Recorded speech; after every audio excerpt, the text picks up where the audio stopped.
காலைக்கதிர்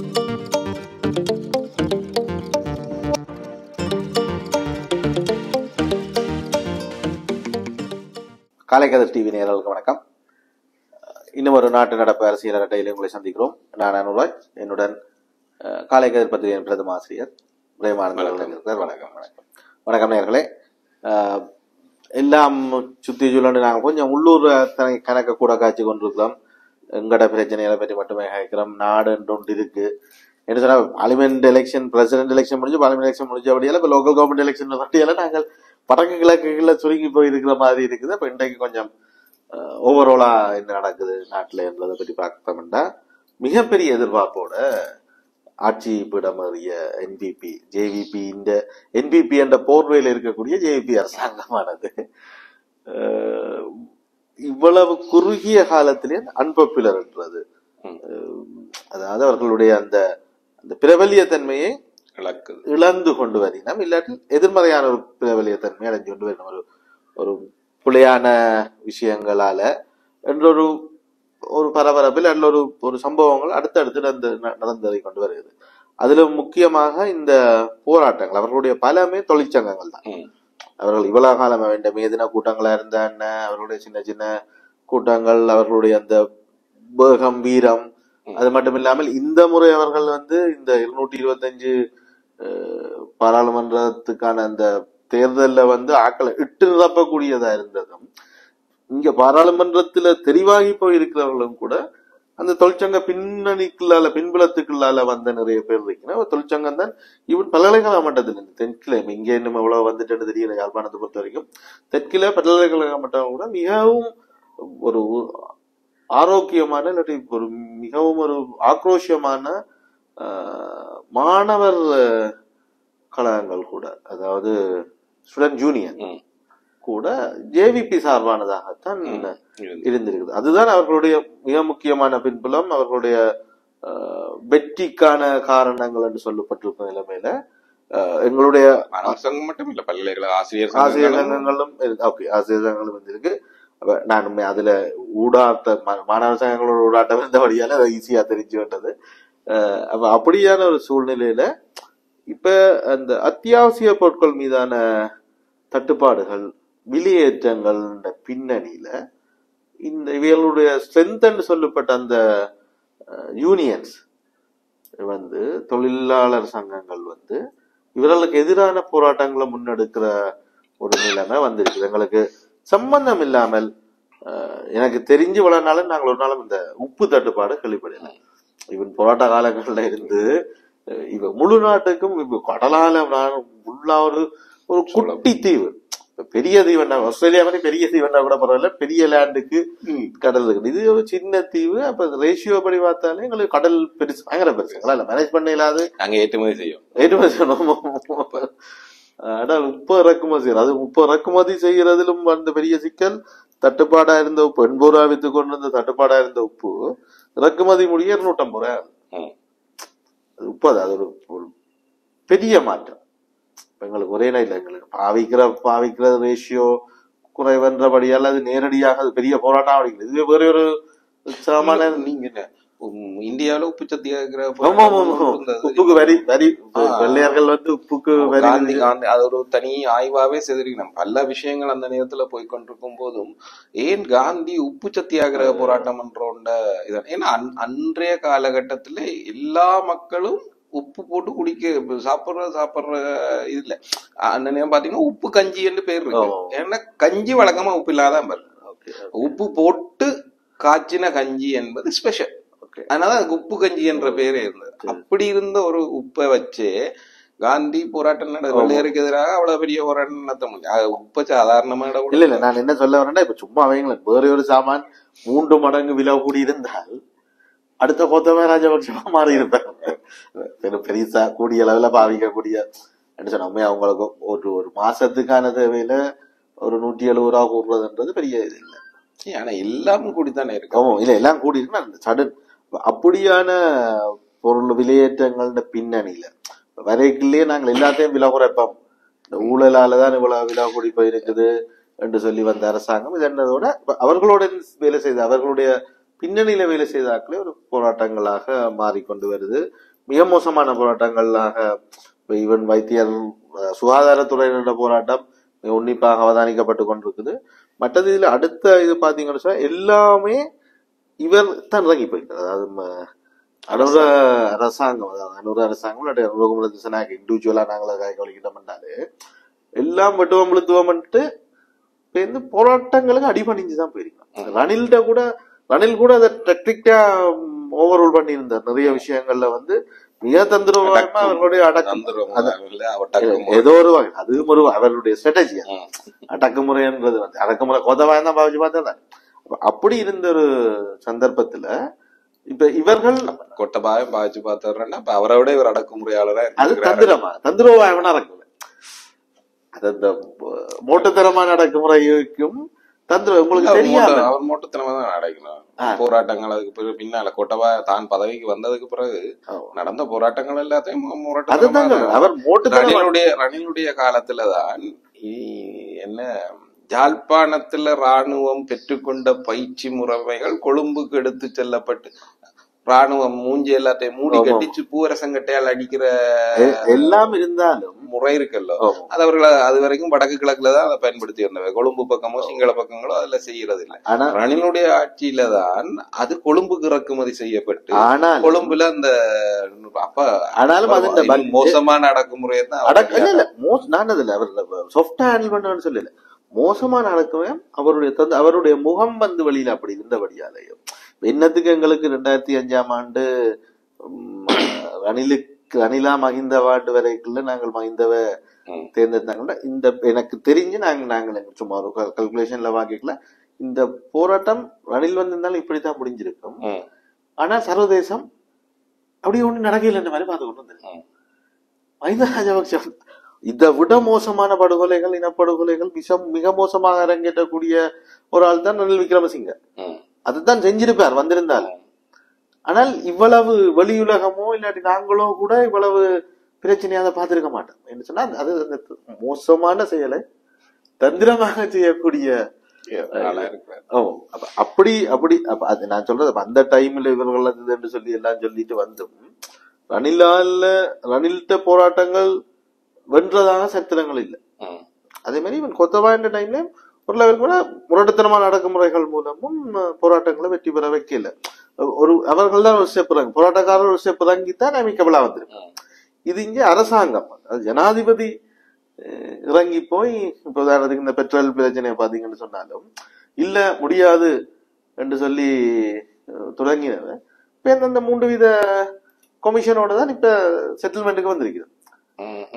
அது இப்ப டெம்பரரியான்னு சொல்லி அதே மாதிரி தான் இந்த பஸ்ஸிலும் ஓட்டோக்களிலும் அந்த எக்ஸ்ட்ராஸா கலட்டோணும்ன்றதும் அவர்கள் நிப்பாட்டி இருக்காங்க. 3 மாசம் டைம் சொல்லி தவிர அது இல்ல நான் சொன்னதை கலட்டத்தான் போகணும் நிக்க முடியல. இதுவும் இல்ல இண்டையில இருந்து நீங்க இல்லாட்டி உடல் போடாவிட நான் பாக்குறேன்ற அளவுக்கு போக முடியல. ஓகே டெம்பர் இப்போதைக்கு தரணும். பட் என்றால் அது மக்களும் மறந்து போயிடணும். அது என்ன நடக்க போகுதுன்றது இந்த அரசாங்கத்தின் தோல்விகளாக பார்க்கப்படணுமான்னு இருக்கிறேன். தோல்விதான். தோல்வி என்றதை விட ஒரு பின்னடைவு தான். ஏனென்றால் மக்கள் ஒரு பெரிய மாற்றத்தை மக்கள் கொண்டு வருகிறார். கிட்டத்தட்ட 70 வருஷமா இருந்த எல்லா கட்சிகளையும் தூக்கி எறிஞ்சிட்டு புதிதாக ஒரு கட்சியை ஆட்சிக்கு கொண்டு வரினா அது ஒரு வகையில சொன்னா ஒரு இரவுல நடந்த மாற்றம் மாதிரி தான் அது வரும். ஒரு தேர்தல் ஒரு நாள்ல இந்த ஆட்சிகளை புரட்டி போடினார். அதுவும் எப்படி என்றா இவர்களுடைய எதிராளிகள் இவர்கள் அனுபவமற்றவர்கள் ஆட்சி நடத்துறது எப்படி என்றே தெரியாது என்றத தங்களுடைய முக்கிய பரப்புரை பொருளாக வச்சிருந்த போதும் கூட அது பரவாயில்ல அவங்க என்னதையும் செய்து தருவாங்க எங்களுக்கு நம்பித்தான் இவர்கள் மீது வாக்களி. ஆனா வந்தவர்கள் கொடுத்த மாற்றம் என்னன்னா இந்த 75 வருடமாக இருந்தவர்களை திருடர்கள், பொய்யர்கள், ஏமாற்றுக்காரர்கள், சுயநல அரசியல்வாதிகள், கொள்ளையர்கள் என்றெல்லாம் சொல்லிக்கொண்டு வந்த அவர்களுடைய ஆட்சி அந்த போக்க இன்றைக்கு இருக்கிறவர்கள் அப்படியே தொடர்கிறார்கள். உதாரணத்துக்கு இன்றைக்கு வரைக்கும் மத்திய வங்கி ஆளுநர் மாற்றப்படையில்லை, ட்ரெஷரி செக்ரட்டரி மாற்றப்படையில்லை, இவர்கள் 2 பேரும் ரணிலுடைய பொருளாதார கொள்கைகளை முன்னெடுக்கிறதுக்காக நியமிக்கப்பட்டவர்கள். அது மட்டும் இல்ல, கோட்டாபாய நியமிச்சவரை ரணில் வந்து மாத்தினார். சரிதானே? ஆனா ரணில் நியமிச்சவரை இவர் மாத்தல. அது மட்டும் இல்ல, IMF நாங்கள் என்னத்தை செய்ய மாட்டோம்னு சொல்லி அங்கதான் பாருங்க. அப்ப ஏன் மாத்த இல்லையா? இவருக்கு IMF விட்ட அந்த ரணில் முன்னெடுத்த வேலை திட்டத்தில இருந்து மாறி போறதுக்கான நோக்கமோ சிந்தனையோ இல்ல. அதை முன்னெடுக்க வேணுமெண்டா, சரிவர முன்னெடுக்க வேணுமெண்டா, இன்னும் வடிவா சொன்ன ரணில் முன்னெடுத்ததை குழப்பாம முன்னெடுக்க வேணுமெண்டா, அவர் வச்சிருந்த ஆட்கள் அங்க இருக்க வேணுமெண்டா அவர் நினைக்கிறார். இம்ப்ளிமெண்டேஷன்ல இவ இருந்தா பிரச்சனை இல்லாம போகும். சரிதானே? எப்படி அவர் இருக்கும் போது கொண்டு போச்சுனோமோ அதே மாதிரி இவர்கள் கொண்டு போகணும். அதுதானே. அப்ப இதுவே ஆரம்பத்துல இருந்து ஒரு ஏமாற்றத்தை கொடுக்குது. ஏன்னா அது வேண்டாம். அவர்கள் பிழையானவர்கள் என்று நீங்க சொன்னதையும் அவர்கள் பிழையானவர்கள் தான் நம்பினதன் பேர்ல தான் ஆட்சி மாற்றத்தையே மக்கள் ஏற்படுத்தினவன். ஆனா நீங்க வந்து திருப்பி அதே ஆட்களை அப்படியே தான் ஆட்சி நிர்வாகத்துல இவர்கள் வந்து பெரிய மாற்றங்களை நிகழ்த்திச்சினவன்னு சொல்றது கொண்டும் இல்லை. ஒரு இடத்துலயுமே அவர்கள் அப்படி நிகழ்த்த இல்லை. கவர்னர்ல இருந்து எல்லா விஷயங்களும் பிறகுதான் நீண்ட காலத்துக்கு பிறகுதான் கவர்னரே மாத்தினான். கவர்னர்ன்றது டைரக்ட் ஆக்ஷன், அது பொலிட்டிக்கல் அப்பாயின்மென்ட் டைரக்ட் என்றபடியா அதுல மட்டும் கை வைக்கும். ஆனா அரச இயந்திரம்ன்றது எதுல தங்கி இருக்குன்னா முழு அரச நிர்வாகம். அப்ப அந்த நிர்வாகத்துல வந்து அவர்கள் பெரிய மாற்றங்களை செய்யல. செயலாளர்களை மாற்றினதுன்றது அதுக்கு கீழே பெரிய, அதாவது குறிப்பாக குறிப்பிட்டு சொல்லக்கூடிய மாற்றத்தை நிகழ்த்தக்கூடிய இடங்கள்ல எல்லாம் அவர்கள் அந்த மாற்றங்களை அப்ப அது பழைய நிர்வாகம் தொடருது.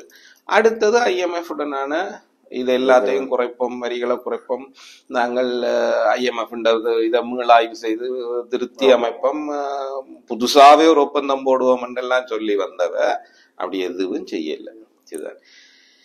இதெல்லாமும் ஒரு சந்தேகத்தை உருவாக்குது மக்கள்கிட்ட. அதுவே முதல்ல சந்தேகத்தை. இதெல்லாம் எதிர்கட்சிகள் அடி பயங்கரமான அடி விழுந்து நீ என்ன செய்யறன்னு தத்தளிச்சு கொண்டிருந்த எதிர்கட்சிகளுக்கு இதெல்லாம் பெரிய வாய்ப்பா போனோம்னா இது எல்லாத்தையும் தூக்கி வச்சுக்கொண்டு அவர்கள் அது மட்டும் இல்ல, அதுல ஆவச்சிரிப்பட்டு சொன்னா நாமல் ராஜபக்சே வந்து உங்களுக்கு கஷ்டமா இருந்தா தாக்கொண்டா நடத்துறேன். சஜித் கேட்டு இருந்தா கூட சிரிச்சிருக்க மாட்டோம். ரணிலவனுக்கு சஜித் கேட்டு இருந்தா கூட சிரிச்சிருக்க மாட்டோம். நான் இன்றைக்கு காலமே ஒரு படம் பார்த்தேன். அதுல என்ன உண்மைத்தன்மை எனக்கு சொல்ல தெரியல. அரச வைத்திய அதிகாரிகள் சங்கம் போய் ரணில் விக்ரமசிங்கவை சந்திச்சிருக்கிறேன், மீண்டும் ஆட்சிக்கு வாங்கோட்டு சொல்லி அந்த போட்டோக்கான கேப்ஷன் போடப்பட்டிருக்கு. எனக்கு உண்மையா என்ன நடந்தது, என்ன டோக்ஸ் தெரியல. நான் காலமையில மத்தியானம் சொல்லி பார்த்தது இல்ல. அப்படி அதுகள் கூட ஓரளவு சிரிக்காம வாசிக்கக்கூடியதா இருக்குது. சொல்ல முடியாத அளவுக்கு இருக்குது. இந்த நாமல் ராஜபக்சே இல்ல உங்களுக்கு ஆட்சி செய்ய முடியாட்டி தாங்க நான் ஆட்சி நடத்துற மாதிரியான நிலைமைக்கு அரசாங்கம் போயிட்டு. ஆனா அடி வாங்க முதல்ல எலெக்ஷன் முடிஞ்ச உடனே என்ன செய்யறது ஏது செய்யறது 159 சீட்ஸ்ன்றது வரலாற்றிலே இல்லாத ஒரு வெற்றி. இப்ப என்ன செய்யறேன்னு திணறி கொண்டு வந்த எதிர்கட்சிகளுக்கு எல்லாம் கூப்பிட்டு இருத்தி வச்சு பந்தி போட்டு சாப்பாடு கொடுத்த மாதிரி எல்லாம் செய்து விட்டுருக்கீங்க. அப்ப இப்ப பார்லிமெண்ட் ஸ்பீச் எல்லாம் பாத்தீங்கன்னா இதையே வச்சு திரும்ப அடிச்சுக்கிட்டே இருக்கணும். சரிதான்? அந்த மாதிரி ஒரு சூழல் வரும். மக்களுக்கும் அது ஒரு நெருடலா வரும். அடுத்தது விலை குறைப்பு இல்ல. சரிதானே? எந்த பொருளும் விலை குறைய இல்லை. பெட்ரோலை வந்தோன்னு நாங்கள் பெட்ரோல் என்ன எல்லாம் மாஃபியாக்காரர் காசு கமிஷன் போகுது அமைச்சர்மாருக்கு, அதனாலதான் இவ்வளவு விலையில இருக்குது பெட்ரோல். நாங்க வந்தோன்னு வீட்டுல குறைப்ப மண்டவ ₹1 ₹2 ₹3 குறைச்சு கூட அந்த சூத்திரத்தை முதல் இம்ப்ளிமெண்ட் பண்ண அதே சூத்திரத்தை பேச முடியும். யாரு இருந்திருந்தாலும் அதுதான் நடந்திருக்கு. அந்த விலை குறைப்பு வந்து 150 ரூபாய் குறைப்போம், 150 ரூபாய்க்கு கொண்டு வருவோம் பெட்ரோல்னு சொன்னவன். ஆனா எதுவும் நடக்கல. அத்தியாவசிய பொருட்கள விலையும் குறையல, பெட்ரோல் விலையும் குறையல. இப்ப இந்த ரெண்டும் குறைந்தா உங்களுக்கு பொருளாதாரத்துல ஒரு பூஸ்ட் வரும். பெட்ரோல் விலை குறையும் போது ஆட்டோமேட்டிக்கலி மற்ற பொருட்கள விலை எப்படியோ குறைய வேண்டி வரும். அதே நேரத்துல பெட்ரோல் விலை குறையும் போது போக்குவரத்து உட்பட்ட வசதிகள் கொஞ்சம் பெருகும் போது மக்கள்கிட்ட அதுக்கு செலவழிட்ட காசுகள் உட்பட கொஞ்சம் மிஞ்சும் போது அவர்களுடைய செலவிடும் சக்தியும் அது கொஞ்சம் அதிகரிக்கும். சரிதானே? அப்ப பொருளாதாரம் கொஞ்சம் பூஸ்ட் ஆகிறதுக்கான ஒரு சின்ன மாதிரில இருந்தாலும் ஒரு வாய்ப்பு இருக்கு. அது எதுவும் நிகழல.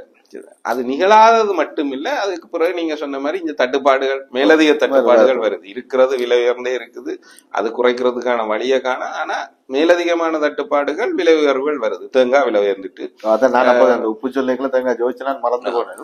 உப்பு அடுத்தது. அதுக்கு பட்டது நீங்க சொல்ற சாட்டுகள் அரிசி விலை கூடினதுக்கு ஒரு நாள் அதை விட இடைக்கிட பழைய ஆட்சியை மறந்துடாம இருங்கோன்ற மாதிரி குரங்கு வாஞ்சதுன்னு சொல்லி பாக்கெட்டை கொண்டு வாரீங்க. பிறகு ஏதோ ஒரு பிரச்சனைய வச்சுக்கொண்டு பெட்ரோலுக்கு கியூல நிக்க வர்றீங்க.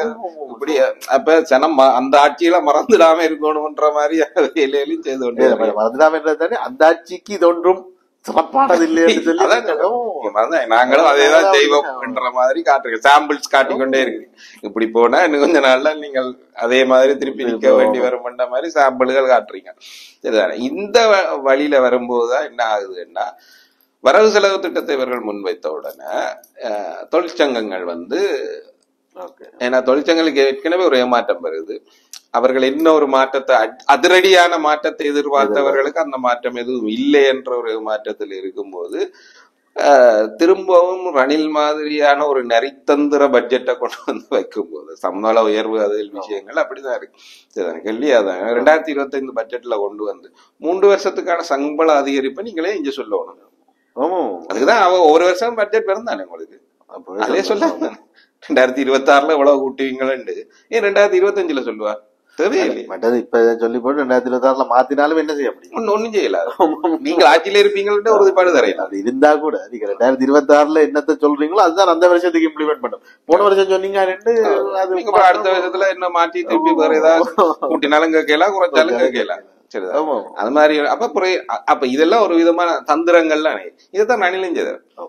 10,000 ரூபாய் கூட்டுறேன், ஆனா 5,000 ரூபாய் இப்ப கூட்டுறேன், பிறகு அடுத்த ஜனவரி என்ன தேர்தலுக்கு முன்னுக்கு அவர் அதை கரெக்ட் மாதிரி கட்டி தொங்க விட்டுருப்பார். சரிதானே? அதே மாதிரி இன்னொரு விஷயம் நடந்திருக்குது. இப்ப சம்பளம் இத்தனை 1000 ரூபாய் கூட்டுறேன்னு சொன்னா பார்த்தா அது ஏற்கனவே அலவன்ஸ் இருந்த நிறைய விஷயங்களை அடிப்படை சம்பளத்துல கூட்டிட்டு அதுல மிக முக்கியமான பிரச்சனை நாடுன்னு பார்த்தா இண்டிவிஜுவல்ஸ் பார்த்தா பெனிஃபிட் தான். நாடுன்னு பார்க்க போனா பேசிக்க நீங்க கூட்டிட்டீங்கன்னா பென்ஷன் பேசிக்கு தான் பென்ஷன். அப்ப அத நாடு கட்டணும்.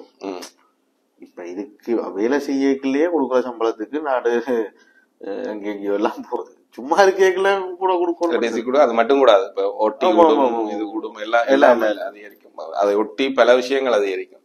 உங்களோட மேலதிக நேர கொடுப்பனவுகள் எல்லாம் பேசிக்க வச்சு கொண்டு செய்யற அந்த மாதிரியான விஷயங்கள் எல்லாம். சோ இன்னொரு விஷயம் என்னன்னா, இது எல்லாமும் ஏற்கனவே இருந்த ஆட்சியாளர்கள் செய்த தந்திரங்கள் தான், புதுசுமா இல்ல. இருந்தாலும் இதைத்தான் செய்திருக்கு.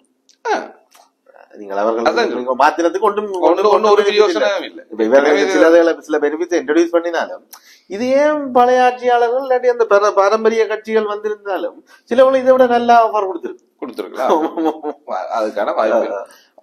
அது மாதிரி இருக்கிற நேரத்துலதான் இது. அப்ப என்ன நடக்குதுன்னா, ஏற்கனவே இந்த 3 மாத ஆட்சி காலத்துக்குள்ள நம்பிக்கை தரக்கூடிய எதுவும் நிகழையில வரவு செலவு திட்டத்திலையும் இவர்கள் நம்பி இருந்தவர்களுக்கு எந்த பயனும் கிடைக்கல என்னும் போது அவர்கள் இதுக்கு மேலேயும் கால அவகாசம் கொடுக்க போனோம்னா அது பிரச்சனையாகும் என்று உடனடியாக ரியாக்ட் பண்ண ஆரம்பிக்கணும். சரி, அதுதான் இந்த தொழிற்சங்கங்களுடைய போராட்டம். இதுல இப்ப உடனடியாக 2 தரப்புகள் போராட்ட களத்துக்குள்ள இருக்குது. முதலாவது வேலையற்ற பட்டதாரிகள். அவர்கள் தொடர்ச்சியாக போராட்டம் நடத்தினோம். சரிதான், எல்லா மாவட்டங்கள்லயும் வேலையற்ற பட்டதாரிகள் நடத்தினோம். அண்மையில கொழும்புலையும் ஒரு பெரிய போராட்டம் நடந்திருக்குது. அது சில பிரச்சனைகளுக்கு, சர்ச்சைகளுக்குள்ள பிரச்சனைகளுக்குள்ள மாட்டுப்படுற அளவுக்கு பெரிய ஒரு போராட்டமாக மாறி இருக்குது. வேலையை தாண்டினோம். இவர்கள் தங்கள்கிட்ட ஒரு 60,000 30,000 வெற்றிடங்கள் இருக்குது, அதை நிரப்புவோம்னு சொல்லினோம். ஆனா எப்ப நிரப்பினோம்ன்றது தெரியல. என்ன இந்த பட்ஜெட்ல செய்ய போறது இல்லை. சரிதானே, அடுத்த பட்ஜெட்ல தான் செய்யறேன்னா செய்யும். அப்போ வெளியேற்றப்பட்டதாரிகளுடைய கேள்வியாக இருக்கிறது என்னென்னால், அவர்கள் சொல்கிறார்கள் தங்கள்ல ஒரு 10,000 பேர் வரையில இப்ப வெளியேற்று இருக்கிறோம், அப்ப முதல்ல நீங்க அதை நிரப்புங்க. ஏன்னா நீங்க 30,000 பேரை அரச வேலைக்குள்ள கொண்டு வர பாத்தீங்கன்னா நீங்க திருப்பி எல்லாரையும் போட்டி பரீட்சைக்குள்ள கொண்டு வருவீங்க. அப்ப பட்டதாரிகளுக்காக அது அந்த நியமனமாக இருக்காது என்ற மாதிரி அவர் சொல்லினா, அப்ப எங்களுக்கு தனியாக எங்களை 10,000 பேரையும் உள்ள இருக்கிறதுக்கு நடவடிக்கை எடுங்க. போட்டி பரீட்சைக்குள்ள போகும்போது எல்லாரும் பரவலா வந்து அப்ப அந்த பிரச்சனை இருக்கிறதுனால அவர்கள் அப்படி கேட்கணும். அது ஒரு போராட்டம் தொடர்ச்சியா நடக்குது. அது அரசாங்கம் அதை அட்ரஸ் பண்ண முடியாத நிலைமையில தான் இருக்கு. ஓகே, உண்மையா அது ஒரு பெரிய பெரிய த்ரெட் தான். சும்மாவே இப்ப நான் நினைக்கிறேன் IMF சஜஷன்லயே கவர்மெண்ட் எம்ப்ளாய்மெண்ட்ஸ குறைக்க சொல்லி தான் சொல்லி கொண்டிருக்கிறேன். அப்ப இதுக்குள்ள இப்ப இந்த வருஷத்துல ஒவ்வொரு வருஷம் வெளியில போற அந்த நம்பர்ஸுக்கு ஈக்குவலா ரெக்ரூட் பண்றது ஒரு இஷ்யூவா இருக்க போகுது. அப்ப அதை விடவும் மேலதிகமா சேர்க்கணும் வந்து இன்னொரு விஷயமே இருக்குது. இப்ப இவ சொல்ற அந்த 30,000 எண்ணிக்கைக்குள்ள 5 வருஷம் லீவ்ல போனாக்கள கணக்கெடுத்து சொல்லி நம்ம இல்லையான்றதும் தெரியல. நோப்பையில தான் போயிருக்கோம்.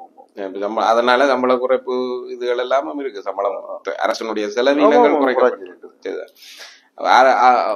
அது ஒரு பகுதியா பட்டதாரிகளுடைய போராட்டம் ஒரு பகுதியா இருக்குது. 2வது தரப்பாக இருக்கக்கூடியவர்கள் வந்து சுகாதாரத்துறையினர், மருத்துவ நிபுணர்கள், மருத்துவ அதிகாரிகள் மற்றும் தாதிகள் மற்ற இந்த MLT சொல்லப்படுகிற மருந்தாளர் இதோடு சேர்ந்தவர்கள். சரிதானே? அவர்கள் அந்த தரப்புகள் எல்லாமும் அவர்களுடைய பிரச்சனையாக அவர்கள் சொல்றது என்னன்னா, இந்த இவர்கள் சம்பள அதிகரிப்பு என்று சொன்னது உண்மையில எங்களுக்கு சம்பள குறைப்பாக மாறி இருக்குது என்று சொல்லி சில இடங்கள்ல இப்ப நீங்க சொன்ன மாதிரி அலவன்ஸை கொண்டு போய் சம்பளத்தோட சேர்த்து போட்டு பிறகு கணக்கு பார்க்கும்போது ஒட்டு மொத்தத்துல எங்களுக்கு கிடைக்க வேண்டிய சம்பள உயர்வு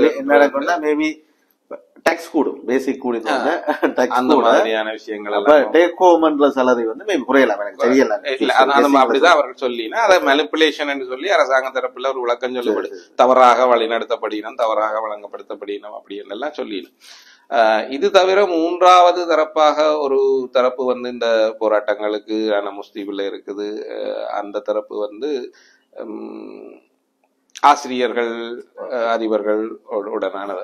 அவர்களும் இந்த தங்களுக்கான சம்பள அதிகரிப்பு போதாது என்றதுல அவர்களும் தெளிவா இருக்கிறாங்க. ஒரு 1000 ரூபாய் தான் ஏதோ தங்களுக்கு கூட்டப்பட்டிருக்கு.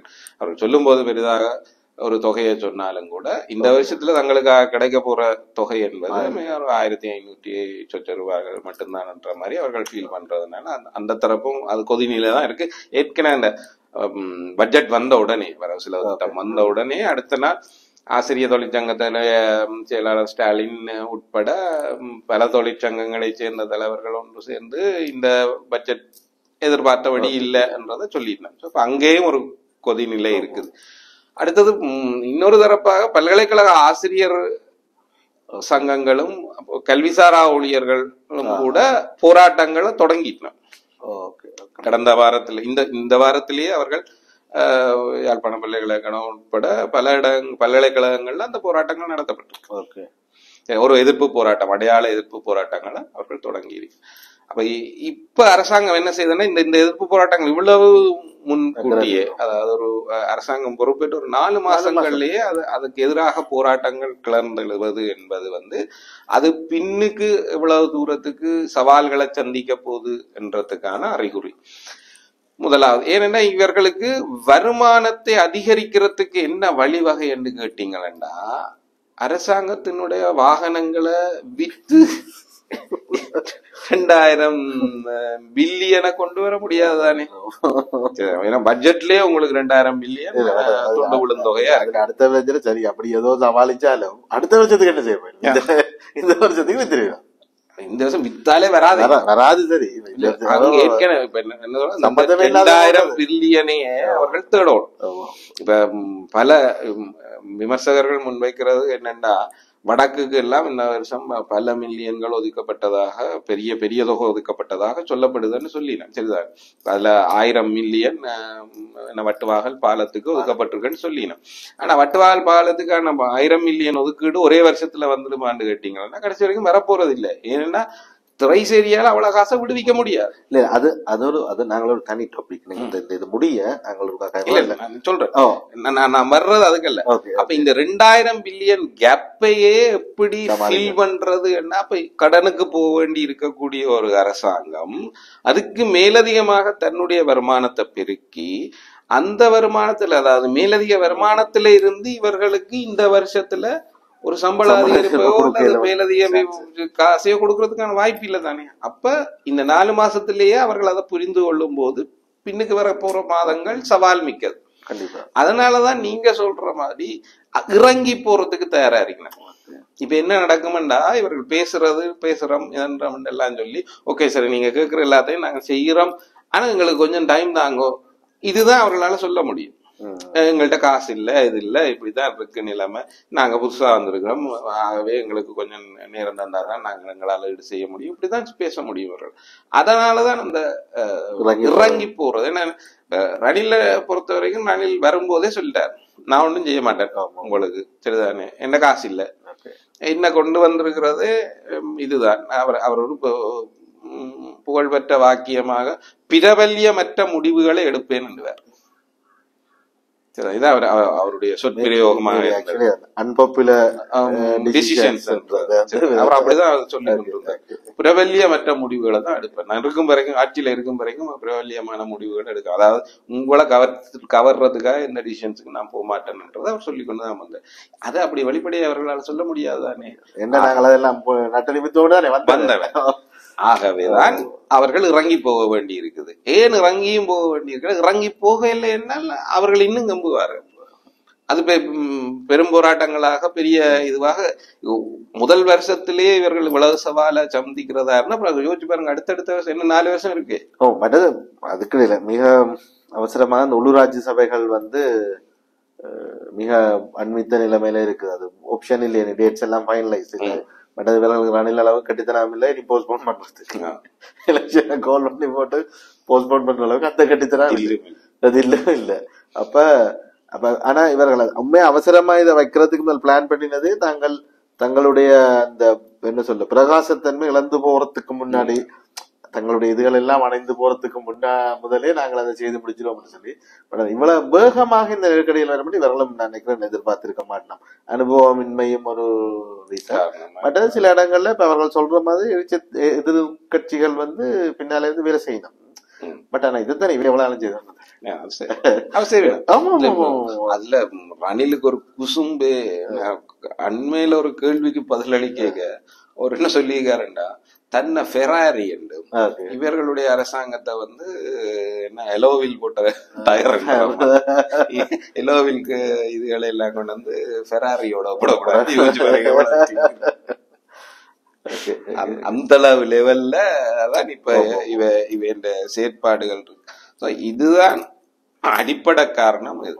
ஆனா இதை சரியா அட்ரஸ் பண்ணலைன்னா இப்போ தற்காலிகமாக இவர்களால் இந்த போராட்டங்களை கொஞ்சம் தணிக்க முடியும் அல்லது அமர்த்தி வச்சிருக்க இவர்களுடைய சிச்சுவேஷன் விளங்கிக் கொள்ளக்கூடியது என்ற வகை அந்த மாதிரி கொஞ்சம் ஒரு புரிந்துணர்வோட. மற்றது ஏற்கனவே இவர்கள் ஒரு என்ன சொல்றது தொழிற்சங்கவாதிகளாக இருந்தவர்கள் என்ற அடிப்படையில பங்காளிகள் அதை ஆனா அது எவ்வளவு காலத்துக்கு நீண்ட காலத்துக்கு அப்படி தாக்கு பிடிக்காது.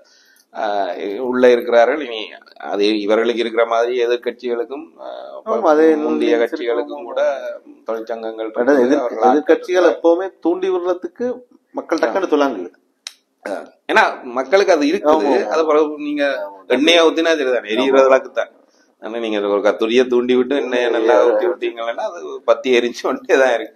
அதனால அந்த நிலைமைன்றது அவர்களுக்கு பெரிய சவாலா தான் இருக்க போகுது. அதை எப்படி சமாளிக்கணும், எப்படி ஒரே வழிதான், காசை கொண்டு வரணும், வருமானத்துக்கு இருக்கிறதுக்கான வழியை பார்க்கணும். இது சிக்கல என்னன்னா விட்டு அந்த வருமானம் பெருக்கிறதுக்கான வழி என்னன்றது. சரி, அது இப்ப நீங்க சொன்ன மாதிரி இறக்குமதி செய்த பொருட்களுக்கும் காசு கஜக்கமா வருது. ஒரு பொருளோட விலை ஏறுதுன்னு சொல்லித்தான் இறக்குமதிக்கு போயிடும். ஆனா அப்புறம் வர்ற பொருள் என்னவா இருக்குதுன்னா இங்க மார்க்கெட்ல இருக்கிற பொருளை விட ஒன்றில் கூடவா இருக்கு அல்ல சமனா இருக்கு. ஏனென்றால் அவ்வளவு வரி அதை இறக்குமதி கொண்டு வருமானம் காட்டணும்ன்றதுக்காக அந்த இறக்குமதி பொருட்களுக்கும் அவ்வளவு வரி இங்கேயே பிடுங்கி அங்க வைக்க போயிடும்.